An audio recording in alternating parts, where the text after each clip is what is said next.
शुक्रिया। नमस्कार साथियों।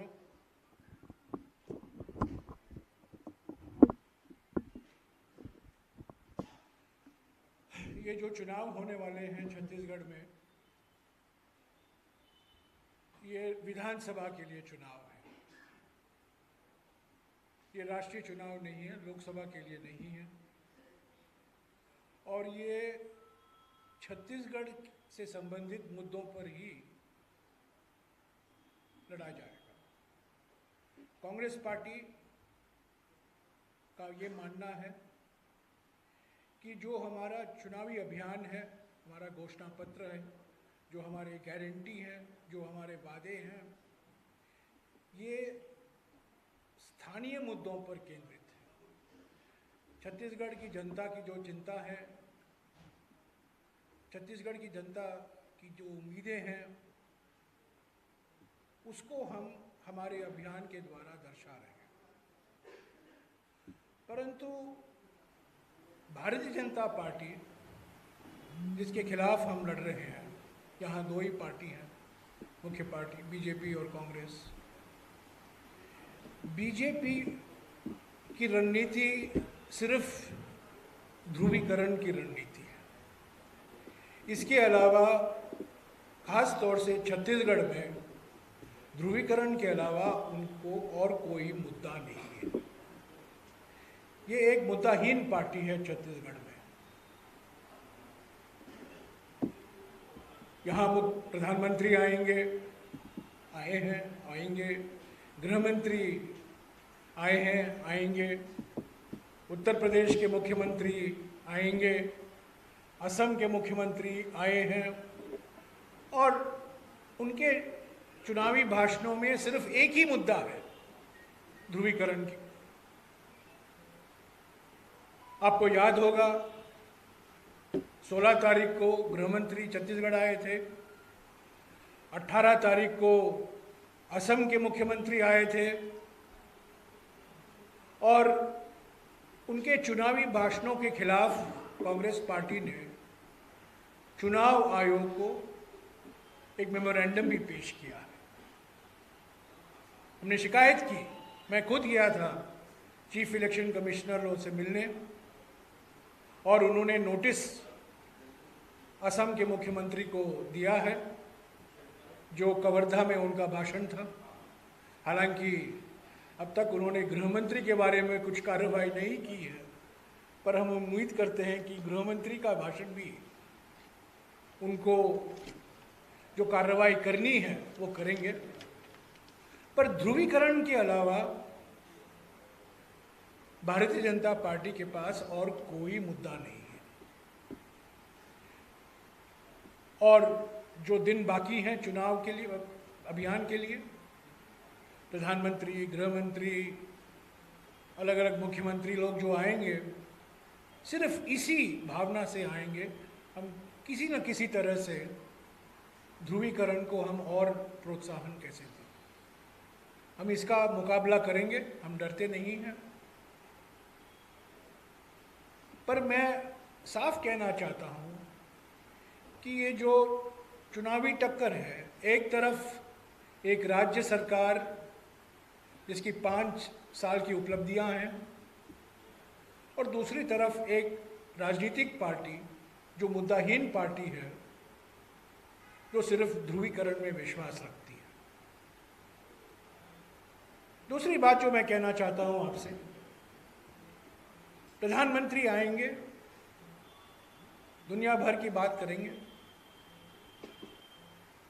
कांग्रेस पार्टी की आलोचना तो जरूर करेंगे, पर जिस तरीके से हमारे प्रधानमंत्री, मैं पीछे नहीं हटूंगा ये शब्द इस्तेमाल करने से, पार्लियामेंट में ये शब्द मैं नहीं इस्तेमाल कर सकता हूं, पर मैं ज़रूर पत्रकार सम्मेलन में ये कह सकता हूं कि हमारे प्रधानमंत्री गलती से भी सच नहीं कह सकते।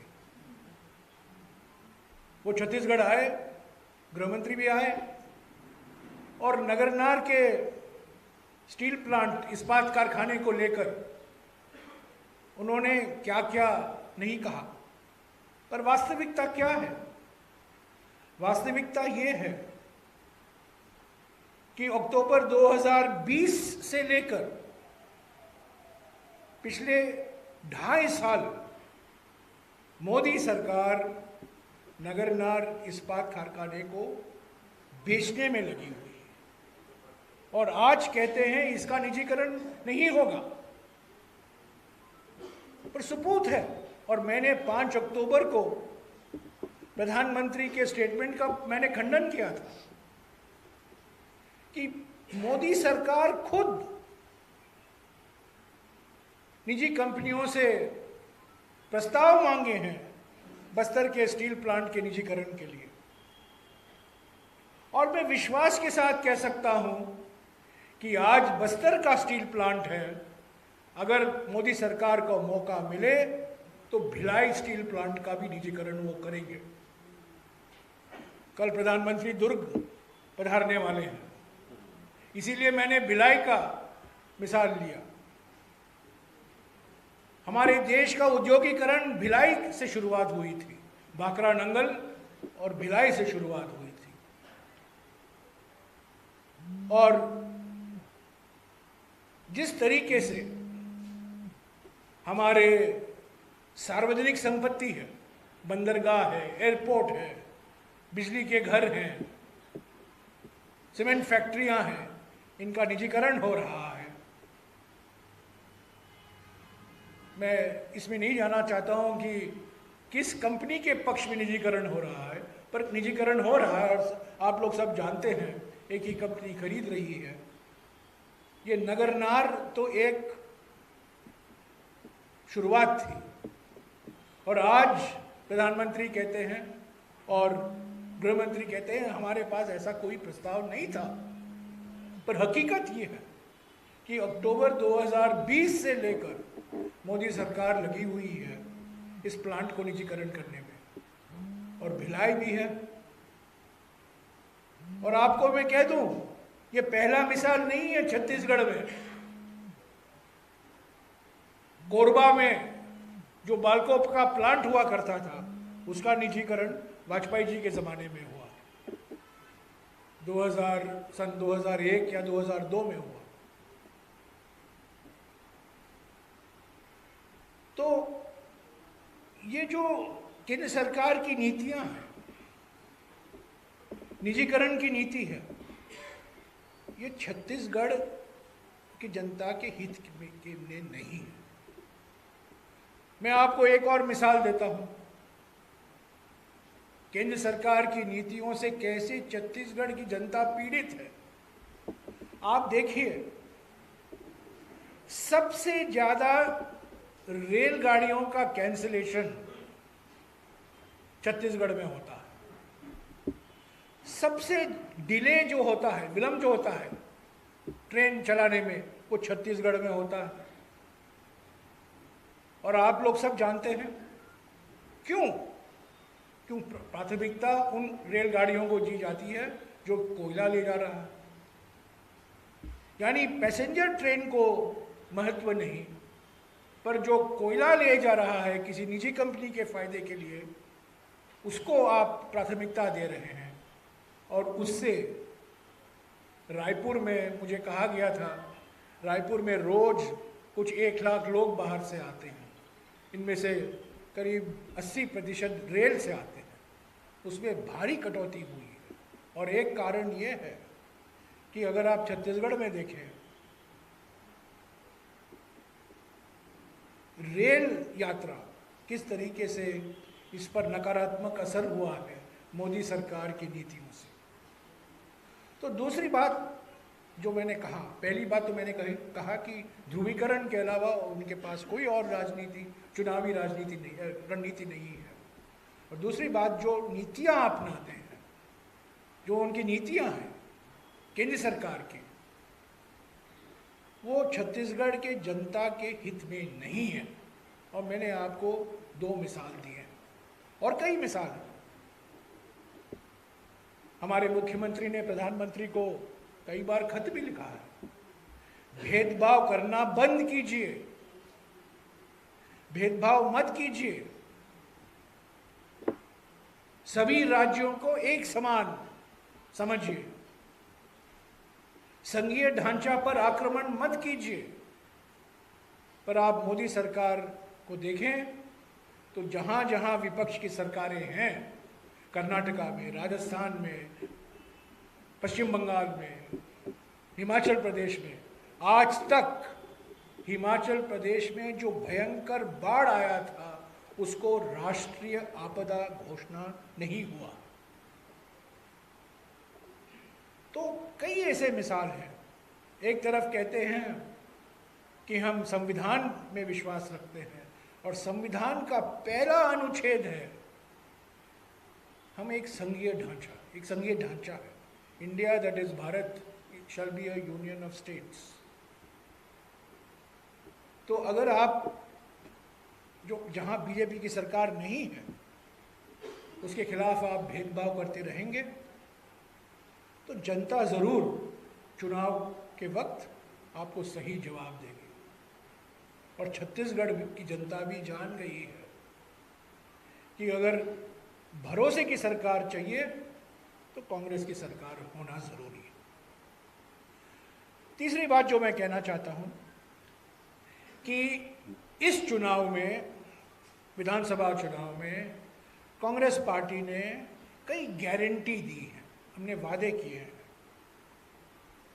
ये कागजी वादे नहीं हैं। हमने कर्नाटका के चुनाव में 6 गारंटी दिए और एक ही हफ्ते के अंदर सरकार बनी और एक ही हफ्ते के अंदर सारे के सारे 6 गारंटी लागू हुई। मुझे खुशी है कि आज छत्तीसगढ़ की स्थापना दिवस है। मैं छत्तीसगढ़ आपको और छत्तीसगढ़ की जनता को बधाई देता हूं, शुभकामनाएं देता हूं। पर आज से ही अब तक हमने 17 गारंटी दिए हैं और आज कई अखबारों में आपने देखा होगा ये 17 गारंटी हमारी पार्टी की ओर से जो हमने अभी तक जनता के समक्ष रखा है। पर इसमें सिर्फ 16 दिखाई दे रहे हैं, 17 नहीं।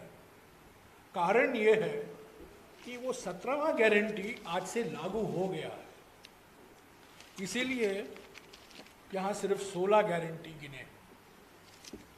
जो गारंटी आज से लागू हुआ है, राज्य की स्थापना दिवस से लागू हुआ है कि प्रति एकड़ 15 क्विंटल जो हम खरीदने का वादा पिछले चुनाव के समय किया था, इस चुनाव के समय हमने ये कहा है कि 20 क्विंटल प्रति एकड़ हम खरीदेंगे किसानों से, और वो आज से लागू हुआ। तो स्वास्थ्य के क्षेत्र में, शिक्षा के क्षेत्र में, किसानों के लिए, महिलाओं के लिए, युवाओं के लिए, आदिवासियों के लिए, वंचित वर्गों के लिए हमने ये गारंटी दिए हैं। मैं सब गारंटी नहीं गिनाऊंगा, पर 3 या 4 विशेष गारंटियों का मैं जिक्र करूंगा। सबसे महत्वपूर्ण बात यह है कि हम ये वादा कर रहे हैं कि जो आज गैस सिलेंडर 979 रुपया है प्रत्येक गैस सिलेंडर, 500 रुपया घटाया जाएगा और वो 500 रुपया सीधा महिला के खाते में दिया जाएगा, यानी कि 489 होगा 989 के तुलना में। और हमारे देश में सबसे कम दाम एलपीजी सिलेंडर छत्तीसगढ़ में होगा। दूसरी बात, हमारे देश में कोई राज्य नहीं है जहां केजी से लेकर पीजी तक निःशुल्क शिक्षा उपलब्ध। इंजीनियरिंग, मेडिकल कॉलेज, यानी ये सरकारी शिक्षा संस्थाएं, केजी से लेकर पीजी तक शिक्षा को निःशुल्क बनाना, मैं समझता हूं न केवल प्रगतिशील कदम है पर एक क्रांतिकारी कदम है और ये युवाओं के लिए बहुत फायदेमंद होगा। तीसरी बात बहुत महत्वपूर्ण और ख़ास तौर से छत्तीसगढ़ के लिए विशेष मायने रखता है। अभी अभी केंद्र सरकार की ओर से घोषणा की गई थी कि 2023-24 के लिए धान का एमएसपी जो है 2200 रुपया प्रति क्विंटल होगा, पर हमारा गारंटी है कि धान की खरीद छत्तीसगढ़ में 2800 रुपया प्रति क्विंटल के आधार पर ही किया जाएगा। यानी कि जो 600 रुपया ज़्यादा होगा, जो 2200 केंद्र सरकार से घोषित किया गया है, गारंटी हम दे रहे हैं कि छत्तीसगढ़ में 2800 रुपया क्विंटल खरीदा जाएगा। अगर आप मध्य प्रदेश की तुलना करें, उत्तर प्रदेश की तुलना करें, हमारे दो वरिष्ठ साथी यहाँ बैठे हुए हैं, उत्तर प्रदेश के जाने माने नेता हैं, वो आपको बताएंगे कि उत्तर प्रदेश में जो धान की खरीद होती है मुश्किल से 1500 या 1600 रुपया प्रति क्विंटल पर खरीद होता है। उसकी तुलना में हम ये वादा कर रहे हैं पिछले 5 साल के अनुभव के आधार पर कि जो 2200 रुपया प्रति क्विंटल एमएसपी की घोषणा की गई है केंद्र सरकार की ओर से, कांग्रेस की सरकार छत्तीसगढ़ में 2800 रुपया प्रति क्विंटल के आधार पर ही धान का खरीद करेगी। आखिरी मिसाल मैं जो लूंगा हमारे वादे से संबंधित, वो स्वास्थ्य के क्षेत्र में। कोविड के बारे में सभी को चिंता हो गई है और हमने ये वादा किया है, ये गारंटी दिया है कि जो बीपीएल परिवार हैं, जो 5 लाख रुपया तक जो मुफ्त इलाज का प्रावधान है, उसको 10 लाख रुपया किया जाएगा और जो गैर बीपीएल परिवार हैं जिनके लिए अभी सीमा 50,000 है, उसको भी 5 लाख रुपया किया जाएगा। तो इस तरीके से स्वास्थ्य के लिए मैं समझता हूँ ये बहुत महत्वपूर्ण वादा हमने जो किया है। ऐसे तो बहुत, जैसा कि मैंने कहा, यहाँ 16 ऐसे गारंटी आज प्रकाशित हुए हैं आदिवासियों के लिए, दलितों के लिए। राहुल जी ने बार बार, कल भी उन्होंने प्रेस वार्ता में कहा कि जातीय जनगणना ज़रूर कांग्रेस सरकार करवाएगी। तो मैं सारे गारंटियों को मैं दोहराऊंगा नहीं, पर मैंने आपको 3-4 ऐसे मिसाल दिए हैं जो प्रगतिशील और क्रांतिकारी कदम है कांग्रेस पार्टी की ओर से। अंत में यही कहूँगा कि अगर आप, जो हमने वादा किया था 2013 में, वादा करना काफ़ी आसान चीज़ है पर वादा पूरा करना मुश्किल है, पर 2013 में जो हमने वादे किए थे, और अगर आप मुझे पूछें उनमें से कितने वादे आपने पूरे किए, मैं कहूँगा 98% वादे हमने पूरे किए। शराबबंदी को हटाकर ज़्यादातर 98% वादे हमने पूरे किए हैं। और शराब के बारे में भी मैं ये कहूँगा कि रमन सिंह सरकार के समय छत्तीसगढ़ पहले नंबर पर था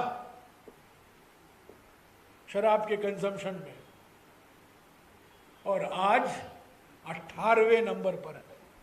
वो भी एक बड़ी उपलब्धि है।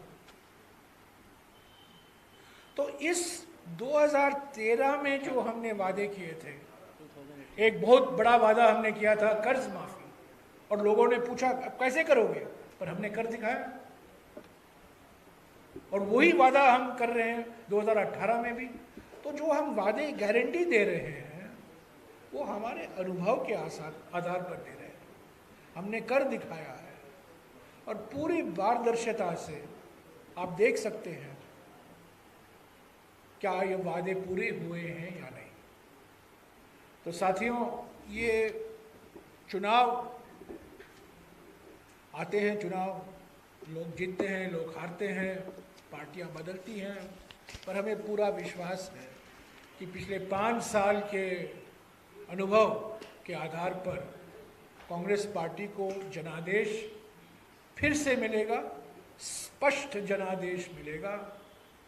और ये जो विभाजनकारी विचारधारा है, ध्रुवीकरण की विचारधारा है, वो जनता इसको स्वीकारेगी नहीं। छत्तीसगढ़ की जनता इसको स्वीकारेगी नहीं। सामाजिक सद्भावना को बिगाड़ने में जो विचारधारा ओवर टाइम काम करती है, उत्तर प्रदेश हो या राजस्थान हो, अभी मिसाल में आपको देखने को मिल रहा है मणिपुर में क्या हो रहा है। मणिपुर में जो हो रहा है वो सिर्फ विभाजनकारी राजनीति के कारण हो रहा है। तो मुझे पूरा विश्वास है कि कांग्रेस पार्टी को स्पष्ट बहुमत, स्पष्ट जनादेश मिलेगा। 5 साल और कांग्रेस सरकार को एक मौका मिलेगा और जो हमने गारंटी दिए हैं, जो वादे दिए हैं हमारे नेताओं ने, कांग्रेस अध्यक्ष ने, राहुल जी ने, प्रियंका जी ने, वो पूरे होंगे। और छत्तीसगढ़ की महिलाएं, छत्तीसगढ़ के युवा, छत्तीसगढ़ के आदिवासी, छत्तीसगढ़ के पिछड़े वर्ग, दलित, अल्पसंख्यक, सब सामाजिक सद्भावना को हम बरकरार रखेंगे, पर साथ ही साथ शिक्षा, स्वास्थ्य, कृषि में जो हमें कदम लेने हैं, जिसका मैंने संक्षिप्त में आपको विवरण दिया है, उसको हम पूरा करेंगे। शुक्रिया। एक करके पूछेगा, एक करके पूछेगा, मुझे कोई समय का अभाव नहीं है, मैं बैठकर आप सभी का जवाब दूंगा।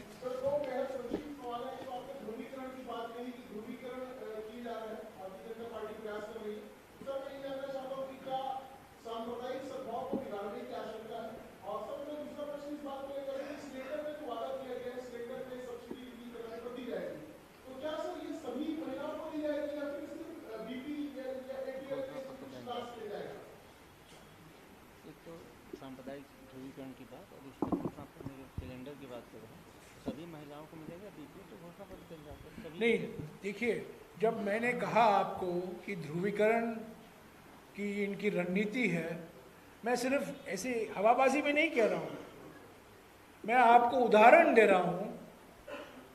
16 तारीख को यहाँ गृहमंत्री आए थे, 18 तारीख को असम के मुख्यमंत्री आए थे, उन्होंने ऐसा भयंकर भाषण दिया, हमें चुनाव आयोग को जाना पड़ा और आज वो असम के मुख्यमंत्री को एक नोटिस भी दिया गया है चुनाव आयोग के द्वारा। तो ये कोई नई बात नहीं है।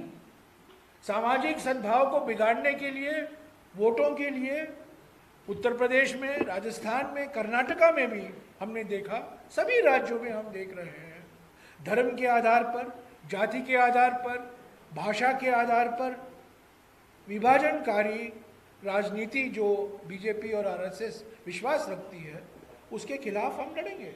ये राहुल जी ने, हालांकि ये भारत जोड़ो यात्रा छत्तीसगढ़ से नहीं गुजरा, हम मध्य प्रदेश से गुजरे क्योंकि रास्ता सीधा था कन्याकुमारी से कश्मीर, पर भारत जोड़ो यात्रा में यही तो राहुल जी कहकर करीब 150 दिन, 4000 किलोमीटर वो कहते रहे रोज कि हम विभाजनकारी राजनीति से लड़ेंगे। ये सिर्फ चुनावी टक्कर नहीं है, ये विचारधाराओं का टक्कर है। और बीजेपी चाहती है यूनिफॉर्मिटी, कांग्रेस चाहती है यूनिटी। तो यही तो फर्क है इन दो पार्टियों के बीच में। अगला सवाल बोलिए। अगला सवाल बताइए अंकित। मैं आऊंगा वापस। प्रदेश में धर्मांतरण का मुद्दा लगातार गर्माता रहा है। आप बोलिए मैडम। प्रदेश में धर्मांतरण का मुद्दा लगातार गर्माता रहा है और आज उत्तराखंड के मंत्री उन्होंने आए, उन्होंने कहा है कि अगर छत्तीसगढ़ में बीजेपी की सरकार बनती है तो धर्मांतरण को लेकर कानून बनाया जाएगा। आप लोग क्या करें धर्मांतरण को लेकर? मध्य प्रदेश के समय से छत्तीसगढ़ में धर्मांतरण का कानून तो बना बनाया है। अविभाजित मध्य प्रदेश के समय से धर्मांतरण विरोधी कानून लागू हो गया है, हम इसमें कड़ी कार्रवाई करते हैं।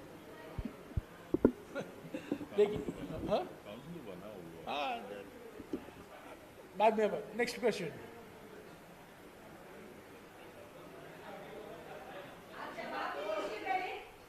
एक मिनट ना यार, मुझे सुनाई नहीं दे रहा ठीक से। जी रुपेश जी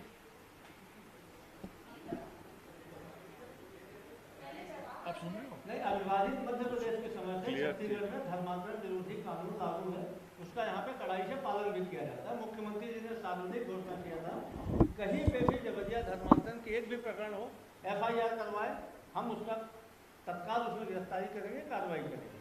जी रुपेश जी आप कृपया सवाल जो मैंने कहा है उसी के आधार पर सवाल कीजिएगा तो अच्छा होगा। हाँ ठीक है, डाइवर्ट करने की कोशिश मत कीजिए। हाँ बोलिए। आपने एक निजीकरण का मसला उठाया है और इसी समय डॉक्टर रमन सिंह का ट्वीट आया है जिसमें उन्होंने कहा है कि जो रेडी टू ईट है, रेडी टू ईट को जो स्वयं सहायता समूह की महिलाएं हैं उनसे लेकर के एक कंपनी को दे दिया है। कौन सा? पर आप क्या कहेंगे? रेडी टू ईट को जम्मू से निकट किया, रेडी टू ईट को महिलाओं स्वतंत्रता समूह लेकर कंपनी को दे दिया गया, तो न्यायालय का आदेश आया सुप्रीम कोर्ट। आप बोलिए ना। देखिए, इसमें माननीय सुप्रीम कोर्ट का आदेश आया है कि जो रेडी टू ईट है, इसमें जितने भी पोषक तत्व हैं उनको मशीन के माध्यम से उसको बनाया जाएगा, इसलिए सुप्रीम कोर्ट के आदेश का पालन के परिप्रेक्ष्य में किया गया है। उसके बदले में महिलाओं को और ज़्यादा उसके जवाबदारी दी है। अगर आप मुझे रेडी टू ईट के बारे में सवाल पूछेंगे तो मुझे ज़्यादा जानकारी नहीं है, यही सही व्यक्ति है जवाब देने। आप जो मैंने कहा है उस पर सवाल पूछेगा। हाँ एक एक करके प्लीज, एक एक करके। आपके पास आएंगे संजय जी, राजेश जी को पूछिए आप। जी जयराम जी, एक सवाल है जो आपने जातिगत आधार पर जनगणना की बात की, तो हमने ये कहना चाह रहे हैं कि आप इससे में क्या चाहते हैं? अगर आप जातिगत जनसंख्या जान लेंगे तो क्या करने वाले हैं? जातिगत जनगणना कांग्रेस करवाएगी तो उससे क्या फायदा होगा? राहुल जी ने देखिए, मैं आपको एक बैकग्राउंड बता दूं। 2011 में मैं ग्रामीण विकास मंत्री था। ऐसा तो मुझे कहना नहीं चाहिए पर मैं कहूँगा कि आज जो आप ग्रामीण इलाकों में सड़कें देख रहे हैं, नारायणपुर में, बस्तर में, दांतेवाड़ा में, बीजेपुर में, कांकेर में, सारे के सारे जो परियोजनाएं थी 2011 और 2014 के बीच में अनुमति दी गई थी मनमोहन सिंह जी की सरकार के समय, प्रधानमंत्री ग्राम सड़क योजना के तहत। तभी हमने जातीय जनगणना, सोशो इकोनॉमिक कास्ट सेंसस की शुरुआत की थी। ये जनगणना हुई थी, जातीय जनगणना हुई थी, पर वो प्रकाशित नहीं हो पाया क्योंकि उसमें कुछ कमियां थी। राज्य सरकारों को वापस भेजा गया, राज्य सरकार ने फिर केंद्र सरकार को वापस दिया, तब तक 2013 हो गया जब चुनाव का समय आ गया था। पर 2014 के बाद जब मोदी सरकार आई, उन्होंने कहा कि हम ये जातीय जनगणना को प्रकाशित नहीं करेंगे। कुछ कारण होंगे, मैं नहीं जानता हूँ, मैंने कई बार संसद में भी उठाया है, राज्यसभा में भी उठाया है। आपने पूछा इसका क्या फायदा होगा। राहुल जी ने बार बार कल भी कहा कि ये जातीय जनगणना एक समाज का एक एक्सरे है। ये आपको बताएगा 2021 में जनगणना होना था, हर 10 साल जनगणना होता है। पहली बार ये हर 10 साल में जो हर दशक में जो जनगणना होती है, पहली बार नहीं हुआ है। तो दलित की क्या जनसंख्या है, आदिवासी की क्या जनसंख्या है, जो सेंसस से मिलता था वो अभी हमें मिला नहीं है। तो जातीय जनगणना का पहला मकसद है कि समाज में अलग अलग वर्ग, अलग अलग समुदाय, अलग अलग जाति की जनसंख्या कितनी है। क्योंकि आरक्षण तो हमारे संविधान में लिखा हुआ है, आरक्षण किसी सरकार ने नहीं दिया है, आरक्षण संविधान में मौजूद है। हमारे संविधान निर्माताओं के बहस के बाद ही ये आरक्षण हमारे संविधान में दिया गया था। तो पहला कदम एक्सरे, एक्सरे के बाद इलाज होता है, उस इलाज में आरक्षण एक दवाई दी जाती है, तो वो आरक्षण किस आधार पर होगा, कितना होगा, उस पर पार्लियामेंट में बहस ज़रूर होगा। पर उसके पहले हमारे समाज में अलग अलग वर्गों की क्या जनसंख्या है उसकी जानकारी होना ज़रूरी है। तो मैं समझता हूँ समाज का एक एक्सरे के माफिक है। आपको कभी इलाज कराना पड़ता है तो आप जाते हैं, डॉक्टर कहता है एक्सरे कराओ या MRI कराओ, तभी तो दवाई देते हैं। तो ऐसे ही समाज के लिए एक दवाई जनसंख्या, जातिगत जनसंख्या। रमेश जी, जयराम जी, मेरा सवाल ये है, हाँ जी, अभी आपने धान खरीदी का मूल्य 2800 रुपए कहा, राहुल जी 3000 रुपए कह करके गए हैं, तो इसमें कंफ्यूजन क्या है? इसको जरा क्लियर कर देंगे। वो 3000 मैं बताता हूँ आपको। जो केंद्र सरकार की ओर से घोषणा होता है MSP का, उसके ऊपर 600 रुपया छत्तीसगढ़ रुपया देते, 600 रुपया ज़्यादा इनपुट सब्सिडी। अगर केंद्र सरकार की ओर से 2500 है तो यहाँ 600 रुपया उस पर उसको और ऐड कीजिएगा। अगर 3000 है तो 3400 होगा।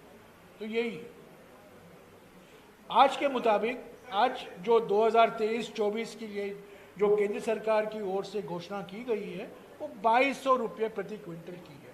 इसीलिए मैंने आपको कहा कि 2800। आप बताइए, राहुल जी ने कहा। देखिए, जयराम सर ने जो बोला है, जो भी कैलकुलेशन चला था उसके हिसाब से हुआ है।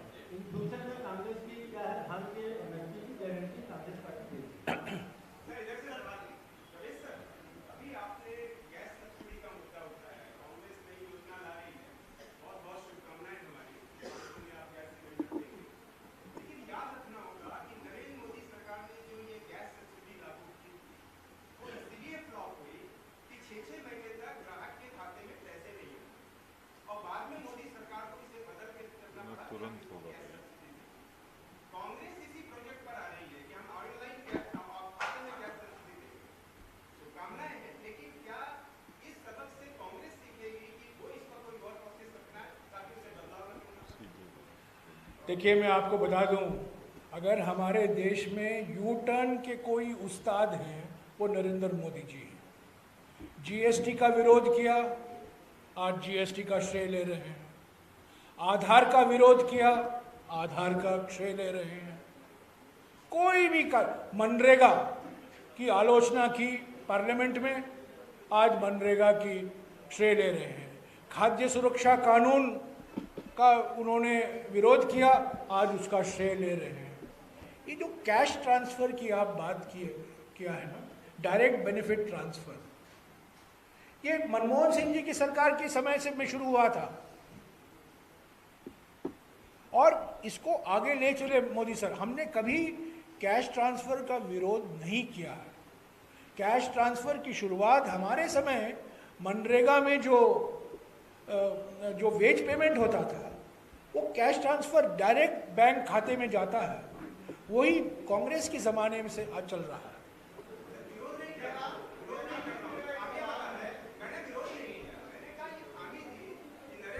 पहुंचेगा जल्दी पहुंचेगा। नरेंद्र मोदी की सरकार जी क्या बोले सर? आपका देर सवाल तो नहीं क्या बोलना होगी, चाह रहे हैं? कह रहे हैं कि देर तो नहीं होगी। नहीं, बिल्कुल नहीं होगा, भरोसा करें, हमने घोषणा किया, पूरा देर करें। नहीं होगी, बात जी बस्तर से आपका गहरा लगाव रहा है और पूर्व में आप बस्तर जाते भी रहे थे। 2018 में राजनाथ सिंह जी गृहमंत्री थे, वो यहाँ आकर कहे कि अगली बार 19 में सरकार बनेगी, केंद्र में नक्सलवाद का सफाया हो जाएगा। अभी बस्तर में ही अमित शाह जी आए और उन्होंने कहा कि मौका दीजिए, अगली बार नक्सलवाद का सफाया हो जाएगा। क्या ये समर्थ है? अगर नक्सलवाद घटा है छत्तीसगढ़ में, उसका पूरा श्रेय राज्य सरकार को जाता है। राज्य सरकार की उपलब्धि है। ठीक है, सुरक्षा बल केंद्र सरकार की सुरक्षा बल है, पर जो विकास के काम होते हैं, जो सड़कें बनते हैं, मैं जैसा कि आपने कहा, मैं पूरा बस्तर घुमा हूँ, हेलीकॉप्टर से नहीं, रोड से घुमा हूँ, 7-8 जिले घुमा हूँ। प्रधानमंत्री ग्राम सड़क योजना, वन अधिकार अधिनियम, Mahatma Gandhi national rural employment guarantee act, इसी के वजह से मैं समझता हूँ एक परिवर्तन आपको देखने को मिला है। सुरक्षा बलों का एक बहुत अहम भूमिका है, मैं उसको घटाना नहीं चाहता हूँ, पर जो विकास के कार्यक्रम हुए हैं उसके वजह से लोगों में एक विश्वास आया है कि सरकार हमारे लिए है। मैं सुकमा गया था, सुकमा में कोई मंत्री नहीं जा पाया था, मैं गया था सुकमा में, और वहाँ हमने प्रधानमंत्री ग्राम सड़क योजना का काम शुरू किया। तो उसके वजह से एक लोगों में एक विश्वास आया।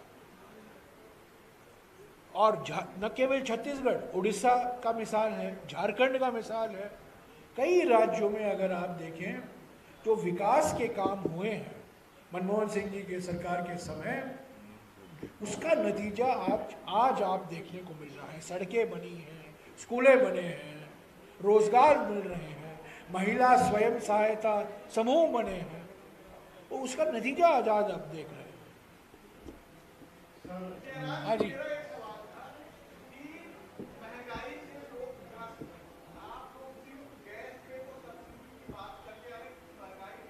महंगाई 100 दिन में महंगाई कम करने का वादा तो मोदी जी का। तो मेन इशू से भटक जाएंगे हम लोग। महंगाई में क्या करना? महंगाई के बारे में कांग्रेस की क्या योजना है? महंगाई कम करना तो उनका दायित्व, पेट्रोल डीजल बढ़ा। जो एलपीजी गैस सिलेंडर है, मैं समझता हूँ परिवार के लिए सबसे महत्वपूर्ण बात यही होगी कि जो 989 में मिलता है सिलेंडर, उसको हम 500 रुपया घटा रहे हैं। सब्जी, दाल, ये सब केंद्र सरकार की नीतियों की वजह से, खास तौर से दाल के जो दाम आप देख रहे हैं, खाद्य वस्तु के दाम देख रहे हैं, वो केंद्र सरकार, जो भी केंद्र सरकार हो तब के समय की केंद्र सरकार की नीतियों का कारण होती है। ये बात कि इसमें दो राय नहीं है कि आंकड़े जो भी कहें, पर अगर आप देखें पिछले, खास तौर से पिछले 14-15 महीनों में जिस तरीके से महंगाई बढ़ी है, और खास तौर से खाद्य पदार्थों से लेकर संबंधित जो वस्तुएं हैं उनके दाम बढ़े हैं, मैं समझता हूँ बहुत चिंताजनक है। उसको कैसे काबू में लाया जाए, एक तरीका जो मैंने कहा कुकिंग गैस प्राइस, दूसरा है जो सप्लाई है, जो उत्पादन है, उसको बढ़ाना बहुत ज़रूरी है। पर हमारे देश भर में मैं समझता हूँ कि ये समस्या है, और केंद्र सरकार की जिम्मेदारी बनती है कि जो कानून है, जो हथियार सरकारों के पास होती है, उसको कमज़ोर नहीं करे। इसका मिसाल मैं दूंगा, 2020 में इसेंशियल कमोडिटीज़ एक्ट, जो 3 काले कानून लाए थे मोदी सरकार ने पार्लियामेंट में, वो उन्होंने वापस ले लिया।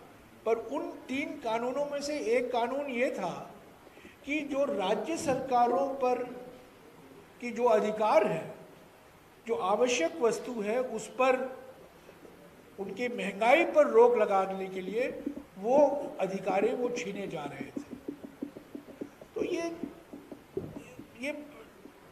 समस्या है, और केंद्र सरकार ये समझती है कि आंकड़े के अनुसार महंगाई घट रही है, ऐसा नहीं है।